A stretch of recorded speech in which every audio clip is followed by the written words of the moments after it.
annonçait les perturbations d'électricité à la suite des travaux.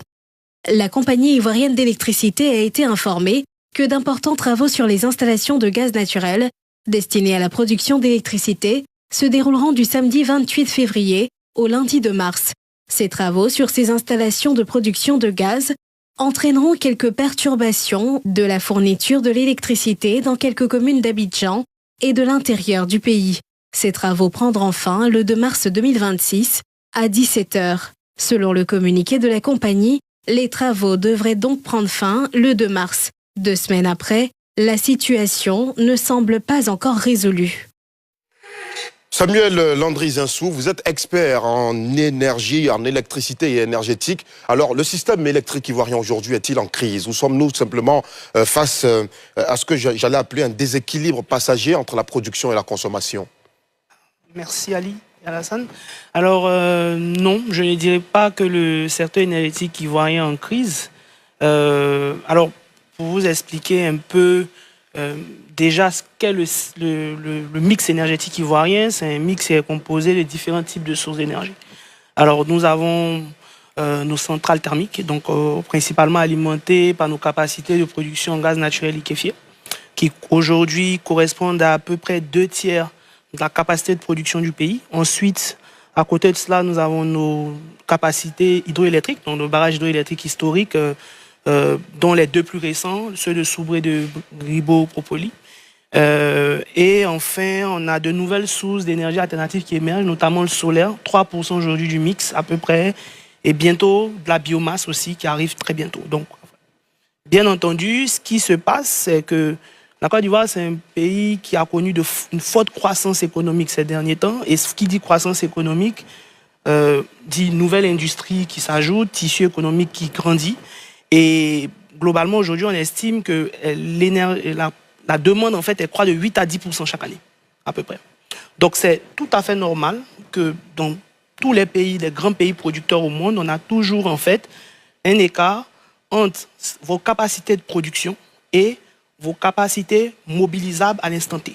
Donc, c'est principalement ça. Et là où la Côte d'Ivoire excelle, et ça, il faut le dire très clairement, c'est justement dans le fait de pouvoir maintenir cet écart. Et c'est le travail des ingénieurs du ministère de l'Énergie, de Côte d'Ivoire Énergie, de la CIE, qui sont des gens très professionnels et qui aujourd'hui, quoi qu'on dise, en fait, arrivent quand même à maintenir un écart qui permet d'avoir une qualité d'alimentation qui est quand même assez suffisante. Mais bien entendu, dans le parc, on a du vieux, donc on a des capacités qui sont très anciennes, qui datent des années 60, on a des capacités qui sont plus récentes. Il y a un mix entre ce vieux et ce neuf. On a des grands projets structurants aujourd'hui qui ont déjà démarré pour la modernisation des anciennes capacités, qui s'ajoutent aux investissements qui continuent à arriver sur l'augmentation des capacités de production. On en parlera d'ailleurs voilà, au cours de cette émission. Donc en fait, c'est tout à fait normal qu'on ait ces écarts et on va dire ces petits effacements par moment. C'est tout à fait, dans un secteur énergétique, c'est tout à fait possible, en tout cas moi qui suis du domaine, d'avoir ce genre de cas-là parfois. C'est pas vraiment inquiétant aujourd'hui au vu des capacités de la Côte d'Ivoire aujourd'hui pour répondre à la demande. Très bien. Djibril Diabaté, bonsoir. Merci d'être avec nous dans la quotidienne info. Qu'est-ce qui justifie ces coupures intempestives constatées dans le pays et principalement à Abidjan ces dernières semaines? Merci, je vous dis merci. Je pense qu'on a un problème de configuration de notre réseau électrique. Voilà. Et d'abord, un transformateur, la vie d'un transformateur, c'est 20 ans minimum. Mais malheureusement, on a chaque jour des transformateurs qui crament. Parce que lorsque on installe un transformateur, il y a un calcul très simple à faire. D'abord, quelle est la charge du transformateur? Parce que n'importe où, l'électricité, c'est universel. Hein. Le transformateur ne peut prendre seulement que 80% de sa capacité. Une centrale, même la centrale nucléaire, n'a pas la possibilité de sortir 100% de sa capacité. Ça n'existe nulle part. Mais lorsque vous allez dans les quartiers, et les transformateurs qui sont d'abord dans les niches, le premier problème, d'abord, l'aération. Il n'y a pas d'air. Et on compte sur l'air naturellement pour refroidir. Et ça ne marche pas souvent parce que Même un transformateur qui est assis dans la neige, ça chauffe par rapport à la capacité et à la charge. Et j'ai visité, j'ai vu beaucoup de niches, mais quand vous voyez, bon, la compagnie d'énergie monte des poteaux un peu partout, esthétiquement même, c'est pas joli à voir. On n'a pas assez d'électricité, je comprends, mais le peu d'électricité qu'on a, si c'est optimisé, si c'est distribué normalement, on ne doit pas avoir ces coupures d'électricité. Les coupures d'électricité, ça date depuis plusieurs années. Mais quand ça s'est passé il y a 5 ans, chaque année ça se répète, ça veut dire qu'il y a un travail qui n'a pas été fait. Voilà, le travail qui n'a pas été fait, c'est parce que quand on prend un transformateur, on charge. Chaque fois que quelqu'un demande un compteur, on charge. Mais quand le transformateur arrive déjà à plus de 90%, 95%, ben c'est normal, c'est comme vous achetez un camion, et vous, qui doit prendre 2 tonnes, et vous mettez 10 tonnes dedans, mais le camion va se gâter. Donc voilà un peu, je pense que le problème, c'est la configuration de nos réseaux. Parce que ici en Côte d'Ivoire, la tension qui alimente les transformateurs, c'est de 15 000 volts, disons 15 000 kilovolts. Et ces 15 000 kilovolts sont généralement sous-sol. Et qu'est-ce qui se passe? Lorsque vous mettez un transformateur, la sortie du transformateur vous donne 3 phases de 415 volts qui correspondent à environ 240, 220, 240 volts. Et plus la distance, vous créez la distance pour alimenter, mais il y a une résistance qui est créée. Cette résistance, c'est une perte. C'est ce qu'on parle de facture d'électricité. Donc on perd de l'électricité même dans ça. Moi, chez moi, j'ai l'électricité qui vient, la tension est souvent à 160 volts. Tout à l'heure, j'écoutais la personne qui parlait que tout s'est gâté chez eux à la maison. Oui, dans le sujet de Dissa Kone et Moussa Nikema. C'est ça. Parce que ici, la configuration électrique en Côte d'Ivoire, on cherche le neutre.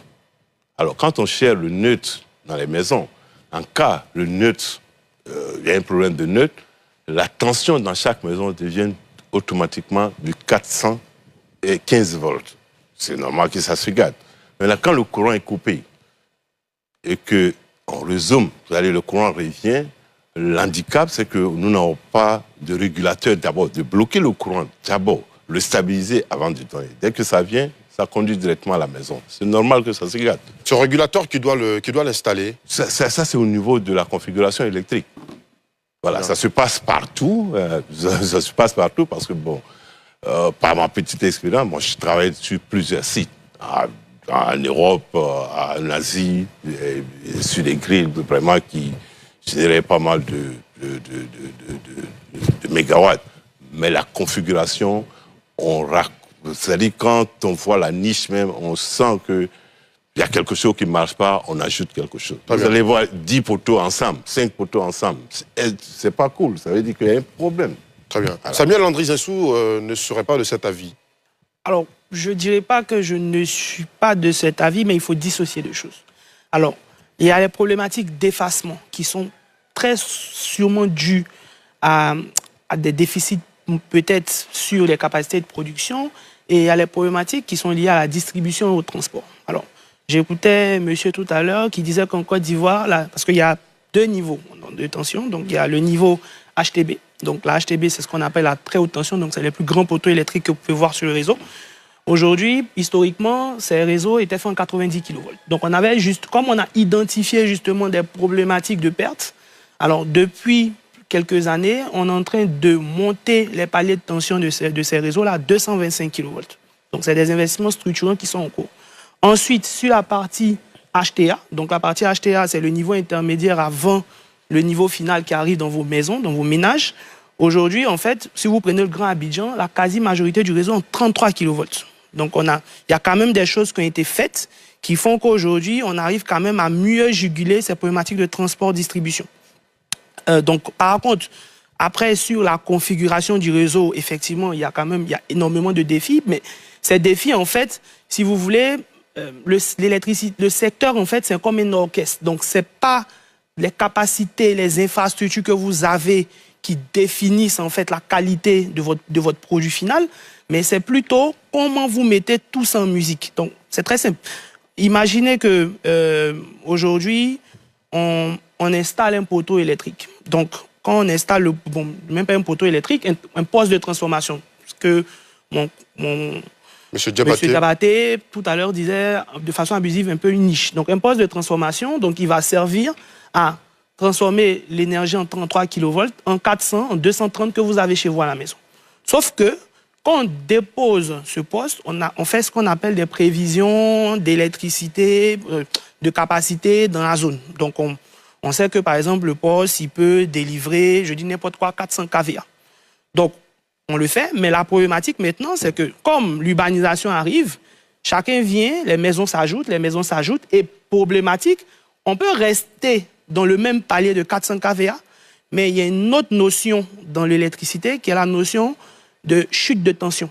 Et ça, c'est ça qui rend problématique, en fait, et qui souvent crée des pannes sur les appareils dans les maisons. C'est-à-dire que plus on s'éloigne, plus la tension baisse, mais c'est pas quelque chose qui peut, on va dire, qui est facilement anticipable. C'est vraiment, entre guillemets, des interactions qu'il faudra avoir entre le ministère de l'Urbanisme, le ministère de l'Énergie, et peut-être qu'aujourd'hui, il y a peut-être quelques ratés à ce niveau, mais essentiellement, ce qu'on connaît aujourd'hui, c'est pas vraiment lié. C'est certainement lié à des capacités de production qui sont peut-être en souffrance, mais comme ça peut arriver sur n'importe quel réseau. Merci, monsieur, pour vos analyses. Ce sujet est d'autant plus d'actualité que là, maintenant, dans le live Facebook, sur la page de NCI, la nouvelle chaîne ivoirienne, il y a Cynthia Libani qui dit « Sinon, nous sommes dans le noir total ici. Je ne peux que suivre l'émission sur mon téléphone. » Pour dire que le sujet, il est encore plus d'actualité. On va aborder de fond en comble tous les aspects de ce sujet. Seulement, les impératifs du journal télévisé nous imposent de faire une pause. Une info avec un plateau pour discuter de ce premier sujet qui fait l'actualité, la coupure intempestive d'électricité. Samuel Landry-Zinsou, expert électricité et énergétique. Merci d'être toujours avec nous. Et puis Djibril Diabaté qui, lui, est ingénieur en électricité et en automatisme apprêté. De l'autre côté de la table, Mohamed Nour Diarasouba, consultant en communication politique. C'est bon, Josias, politologue, et Al-Amin Fofana, consultant politiste. Alors, messieurs, le rapport Risque Pays a annoncé en avril 2025 que nous sommes passés de 19 heures de temps de coupure annuel en 2019 à 24 heures en 2024. Qu'est-ce qui justifie cela, Djibril Diabaté? Quels sont les facteurs déterminants? Bon, pour moi, ce que je peux dire, c'est que, bon, ça, avec la supervision du frère qui est ici en Côte d'Ivoire, est-ce que nos centrales ont des problèmes? Mais si nos centrales n'ont pas de problème, c'est toujours, je reviens dessus, c'est la configuration de nos réseaux. Voilà. Nos réseaux ne sont pas configurés parce que, quelle que soit l'électricité que nous avons, si ça n'arrive pas dans votre domicile, c'est comme si on n'en a pas. De votre expertise à l'international, comment cette configuration devrait être? Bon, au fait, chaque transformateur doit avoir d'abord un tableau de bord au niveau du ministère. Enfin, quand je dis du ministère, de la compagnie qui générait l'électricité. En sorte que quand on place un transformateur, chaque fois qu'on ajoute un client, on donne l'ampérage du client, automatiquement on convertit en kilowatts et on sait et quand est-ce le transformateur, on ne doit plus ajouter. Mais malheureusement, ce n'est pas ce qui se passe. On ne fait qu'ajouter, on ne fait qu'ajouter. Finalement, ça se gâte. Je vous disais tout à l'heure, la vie d'un transformateur, c'est un minimum de 20 ans. 20 ans. Aux États-Unis, on parle même de 50 ans. L'électricité, c'est universel. Hein, c'est pas, ici, ce n'est pas fait dans l'art. Voilà, c'est tout. C'est pas qu'on n'a pas des ingénieurs. On a des très bons ingénieurs, mais quand le professionnel ne fait pas son travail d'une manière professionnelle, on se retrouve dans cette situation. Vous dites notamment que les poteaux électriques ne sont pas, pour reprendre votre terme, esthétiques. Comment on fournit l'électricité quand je parle en sortant de ce format? Voilà, quand je dis que ce n'est pas esthétique, c'est parce qu'il y a plusieurs poteaux qui se retrouvent même place. Ça veut dire qu'il y a un travail qui n'a pas été fait. On veut rattraper ce travail, on vient mettre encore un autre poteau. Mais si on anticipait en se disant qu'il y a 1000 personnes qui habitent ici aujourd'hui, on doit les donner de l'électricité. Il faut multiplier les 1000 par 10, en sorte que l'infrastructure s'est faite par rapport à ces 10 000 personnes. Si demain, dans 3 ans, dans 4 ans, on a 5 000 personnes, le problème ne se pose pas. Mais ici, c'est le transformateur qui se gâte. Le transformateur se gâte, c'est parce que c'est trop surchargé. Très bien. Zinsou, comment on explique finalement le passage de 19 heures de coupure annuelle en 2024 à 29 heures, pardon, en 2019 à 29 heures? Rapidement, je m'excuse. Monsieur disait tout à l'heure qu'on a la très haute tension. Oui. Si on a la très haute tension, peut-être en Côte d'Ivoire, c'est une seule ligne. Parce que la très haute tension, c'est lorsque on parle de 400 000 volts. La Côte d'Ivoire a 225 000 volts. C'est la haute tension. Ce n'est pas la très haute tension. Voilà. Très bien. Alors, Samuel Landry-Zinsou, j'étais donc en train de me demander comment on explique finalement le passage de 19 heures de temps de coupure annuel en 2019 à 29 heures en 2024. Alors, c'est comme je disais tout à l'heure, ça s'explique essentiellement par des facteurs de croissance économique et de pression démographique. Alors, c'est comme je vous disais, il y a la capacité disponible et il y a la capacité mobilisable à un instant T. Et cette capacité mobilisable à l'instant T, elle dépend en fait aussi du fait que il y a des zones où vous avez besoin de plus d'énergie à un moment, tandis qu'il y a d'autres zones où vous n'avez pas besoin. C'est vraiment, on va dire, une musique en fait, des notes de musique. Mais je veux dire, la perspective était annoncée depuis quelques années. On savait que, par exemple, d'ici à l'horizon 2030, on sait exactement combien nous serons en Côte d'Ivoire d'habitants. Pourquoi on n'a pas anticipé? Alors, ces anticipations étaient faites. Donc, les investissements ont suivi. Tout à l'heure, en fait, il parlait de maîtrise, en fait, de maîtrise du réseau. Alors, peut-être, comme il demandait, j'expliquerai un peu. En Côte d'Ivoire, on est l'un des rares pays dans la sous-région, en tout cas sous-région francophone, peut-être même le seul, qui aujourd'hui dispose d'un réseau interconnecté avec dispatching. Qu'est-ce que ça veut dire? Alors, réseau interconnecté avec dispatching, on a au sein de Côte d'Ivoire Énergie ce qu'on appelle une direction des mouvements d'énergie. C'est-à-dire qu'en Côte d'Ivoire, on est capable, en fonction des besoins, de rerouter une partie ou toute partie de notre capacité de production vers des zones qui vont être plus demandeuses que d'autres. Donc, on a un dispatching qui permet de faire cela. On a des ingénieurs compétents qui, 24 heures sur 24, veillent en fait à ces mouvements d'énergie.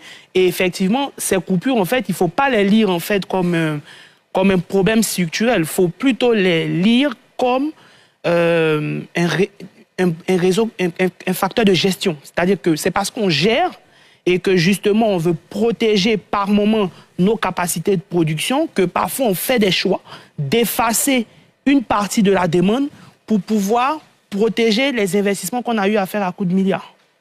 Donc en fait, c'est la preuve justement qu'on a des ingénieurs compétents parce que tout à l'heure, mon condisciple en fait parlait de compétences des ingénieurs. Je suis désolé, moi je ne peux pas laisser sur ce plateau venir remettre en question la compétence des ingénieurs ivoiriens dans le secteur de l'électricité. On a un des réseaux aujourd'hui les plus efficients de la sous-région. Vous partez au Ghana, pour ne pas citer d'autres pays de la sous-région, je ne vois pas un pays, en tout cas dans la sous-région ouest africaine francophone et même anglophone, qui peut se targuer d'avoir la qualité du réseau électrique ivoirien. Très bien, c'est bien entendu. Messieurs, vous allez poser vos questions. Tout à l'heure, vous avez évoqué Côte d'Ivoire Énergie. Juste préciser que, en fait, Côte d'Ivoire Énergie, c'est le gestionnaire du patrimoine. Côte d'Ivoire Énergie possède les infrastructures électriques, le réseau, les équipements.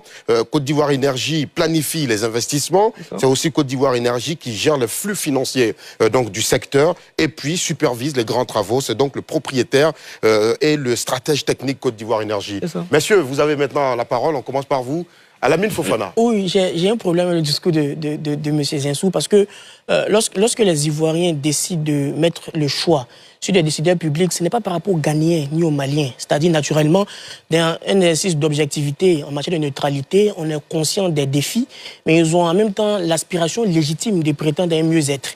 Donc, les pouvoirs publics ivoiriens, spécifiquement la gouvernance énergétique, est sous d'abord l'exigence du peuple de Côte d'Ivoire. Le peuple de Côte d'Ivoire qui lui a donné un mandat parce qu'il n'a pas regardé au Ghana, au Mali, au Sénégal ou ailleurs. Ça, c'est la première chose. La deuxième chose... De toute façon, en d'autres termes, on sait qu'on est les meilleurs. Hein.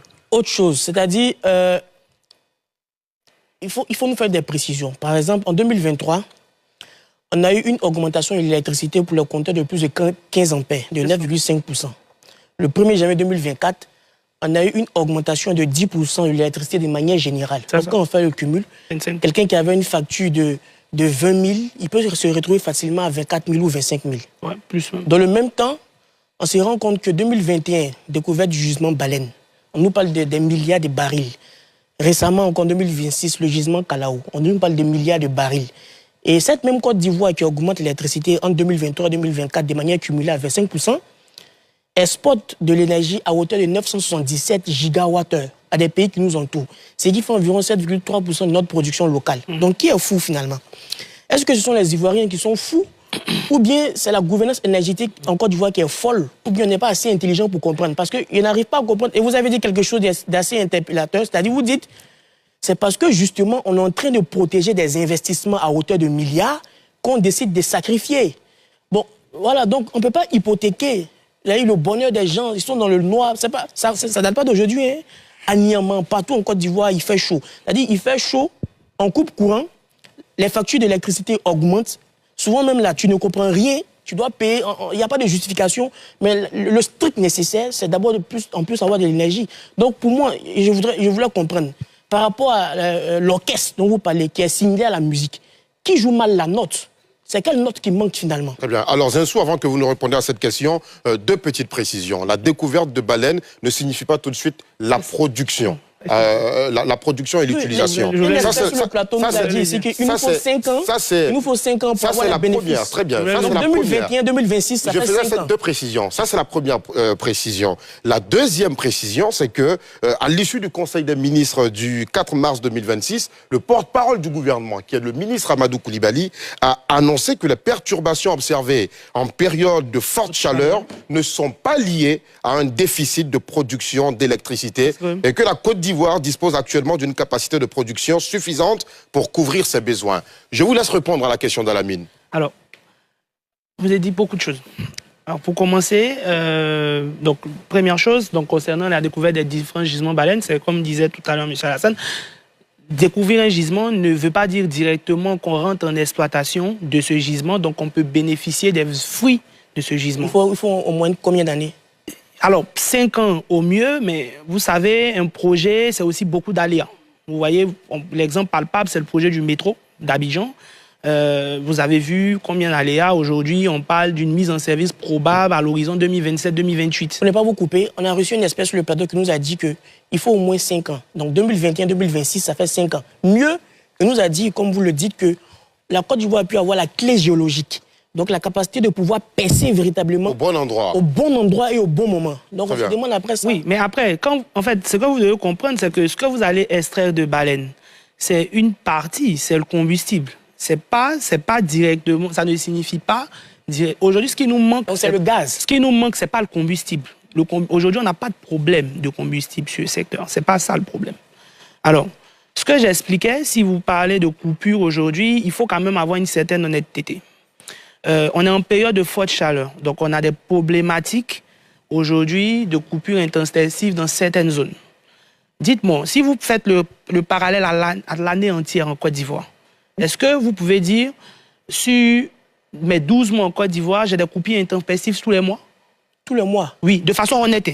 Soyons honnêtes tous sur ce plateau. Qui peut aujourd'hui dire, sur 12 mois, chez lui à la maison, il a des coupures intempestives dans l'Abidjan et Grand Abidjan tous les mois? À Niamey. À Niamey, des populations le disent. Exactement.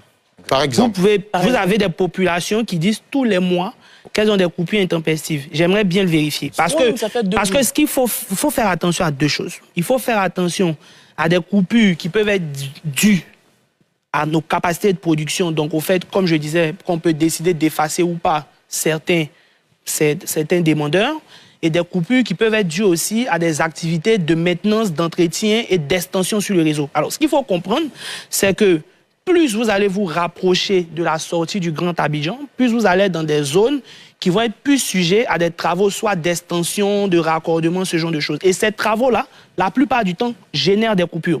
Tout simplement parce que quand un électricien veut aller intervenir quelque part sur un réseau, pour par exemple étendre le réseau, il va être obligé de couper. Et quand il va couper plusieurs personnes dans la zone, mais il ne peut pas travailler sous tension. Donc, dans les travaux de maintenance que fait l'exploitant CIE, et l'exploitant, en fait, c'est contractuel avec l'État de Côte d'Ivoire, il peut arriver effectivement qu'on ait, même pendant certaines périodes, à couper de l'électricité parce qu'on doit intervenir. Mais il faut complètement décorréler ça de la problématique qu'on a aujourd'hui en période de forte chaleur. Parce que quand mais le ministre dit que c'est pas lié. Oui, mais c'est ce que j'explique, c'est pas lié. Justement, je dis, il y a des problématiques de maintenance, donc qui peuvent aussi...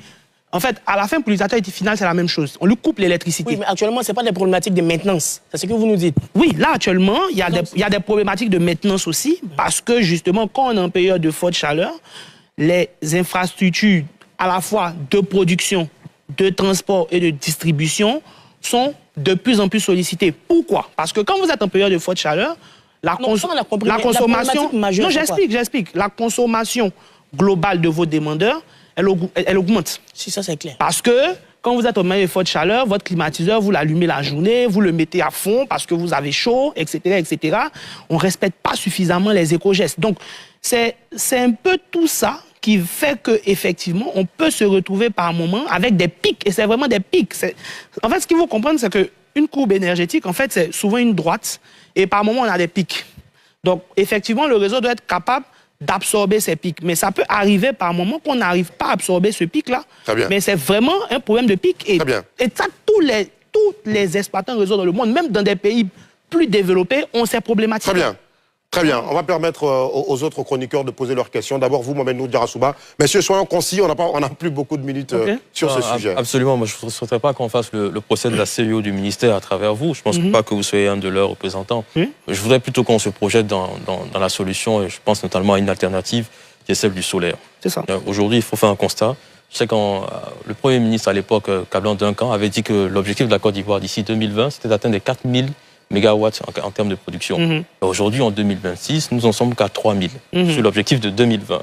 Donc il y a un retard de 1000 qui est là. Alors on se demande, quand on voit que la demande d'électricité augmente de 6 à 8% par an, est-ce qu'il ne faudrait pas intensifier les investissements dans le solaire? La Côte d'Ivoire aujourd'hui a quand même 2000 à 2500 heures d'ensoleillement en Côte d'Ivoire. Et ça, c'est quelque chose de très intéressant. Quand vous prenez des zones comme Dimokro aujourd'hui, quand il fait 30 degrés à Abidjan, à Dimokro, il en fait 34. Parfois, même, on se plaint du soleil qu'on a. On estime qu'il fait un peu trop chaud. Mais c'est un avantage qu'on a, et justement, et on se repose la question, pourquoi ne pas investir encore plus dans les centrales solaires? Parce qu'à défaut des barrages qu'on peut avoir, les barrages, ça va nous prendre 2 à 3 ans en termes de construction, mais la centrale solaire, en 6 mois ou 1 an, ou peut-être un tout petit peu plus, on peut la construire. Donc la vraie question revient au niveau de la faisabilité.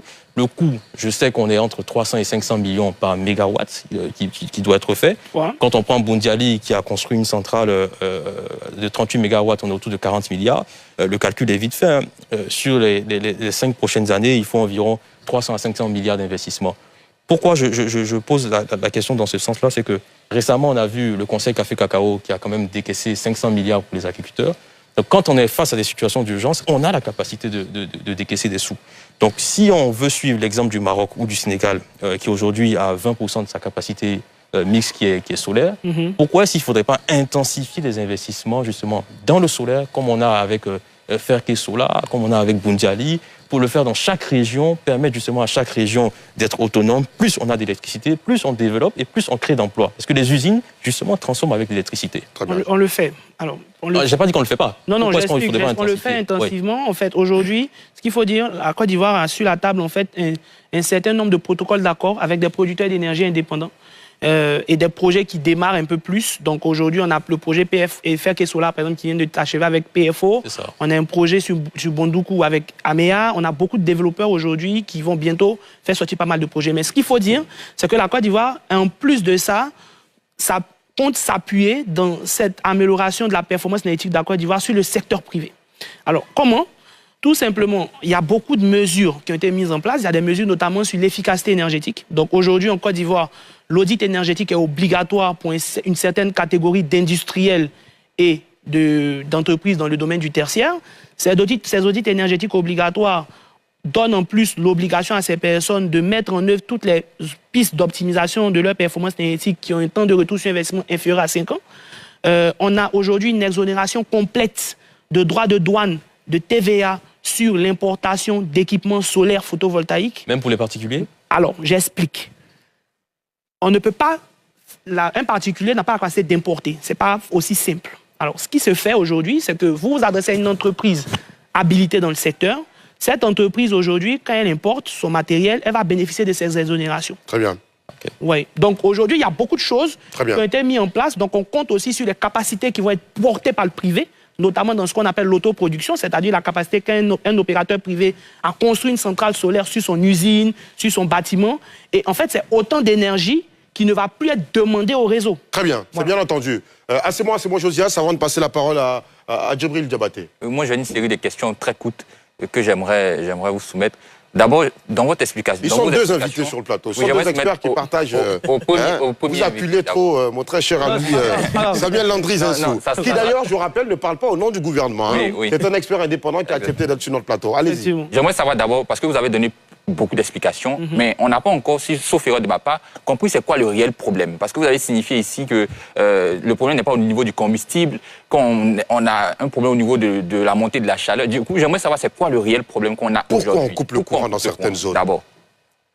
C'est ce que j'expliquais. En fait, je vous expliquais, c'est simple. On est en période de forte chaleur. Donc tout à l'heure, bon, peut-être que je l'ai un peu présenté tout à l'heure, le parc énergie sur la Côte d'Ivoire, c'est 2/3 de gaz naturel, de production thermique à base de gaz naturel de carburant, c'est 1/3 de capacité sur l'hydroélectrique et un peu, donc 3% à peu près sur le solaire. D'accord. Donc le problème en fait, c'est que quand vous arrivez en période de forte chaleur, malheureusement, ces capacités hydroélectriques, par moment, elles vont avoir un rendement qui va baisser. Mais c'est un effet, on va dire, naturel, parce qu'il fait chaud, donc on a un peu moins d'eau, donc les turbines vont tourner moins vite.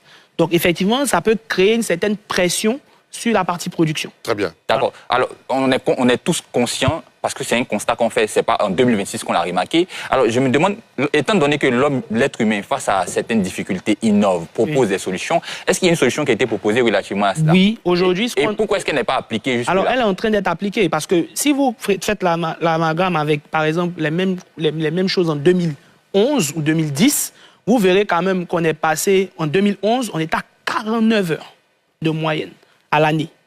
49 heures. Donc, comment on fait pour passer de 49 heures, même si c'est vrai que le palier a un peu augmenté ces dernières années. À 19 heures en 2019 et 29 heures en 2024. C'est que quand même, il y a un effort qui est fait dans la modernisation des infrastructures, notamment sur le secteur hydroélectrique.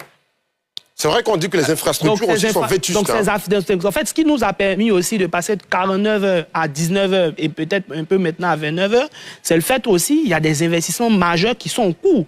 Mais ces investissements, ces travaux, c'est pas rénover par exemple un barrage, ça se fait pas en 6 mois. Très bien. Vous comprenez? Donc ça prend aussi du temps. Et moi, je peux vous rassurer, parce que je ne parle pas au nom de l'État de Côte d'Ivoire ici, mais je suis quand même quelqu'un assez proche du secteur, que chaque année, la situation continue à s'améliorer et on va bientôt atteindre une griffe l'apogée du secteur énergétique sous l'impulsion du ministère de l'Énergie. Merci beaucoup. J'ai une précision, une information de taille qui me vient d'un expert dans le domaine du pétrole qui dit que présentement, le gaz de baleine, pour en revenir à ce que disait Alamine, alimente 100% la Côte d'Ivoire et donc on n'a pas de problème d'alimentation de gaz de nos centrales et qui plus est, on a trouvé la clé géologique, dit-il. Oui, Djibril Diabaté, vous avez entendu beaucoup de choses. Oui. Je vous accorde 1 minute 30 secondes pour réagir sur tout ça. Ok, merci. Je vais dire à mon co-débatteur, quand je parle des ingénieurs, quelle que soit votre formation, votre professionnalisme, si vous ne travaillez pas, c'est parce que la réponse pour moi, le client qui est à la maison, l'électricité ne vient pas chez moi. Et si vous conditionnez l'électricité que parce que il fait chaud, mais ça veut dire que si les industries viennent s'installer, ça veut dire que la Côte d'Ivoire ne va pas se développer, alors que le président de la République est en train d'investir pour qu'on soit un pays industrialisé. La configuration de votre réseau n'est pas propre. On ne coupe pas l'électricité pour mettre un compteur. Si vous coupez l'électricité, ça veut dire que vous êtes configuré comme ça. De votre expertise internationale, qu'est-ce qu'on fait? Proposons les solutions à la Côte d'Ivoire. Les solutions, c'est simple. Lorsqu'on met une niche, il faut reconfigurer les transformateurs et chercher à calibrer exactement combien de personnes doivent être sur un transformateur de 630 kVA, de 1200 kVA, et ainsi de suite. Mais ce n'est pas ce que votre système nous présente aujourd'hui. Très bien. Moi, j'ai fait beaucoup d'investigations. Ce n'est pas ce qui est là. C'est quand vous achetez un TGV, vous mettez sur les rails pour aller à Bobo, ça va marcher à la même vitesse que l'autorail. Donc, mieux vaut faire les rails d'abord. C'est ça. Merci beaucoup, Djibril Diabaté. Je rappelle que vous êtes ingénieur en électricité et en automatisme apprêté. Merci à vous aussi, Samuel Landry Zinsou, expert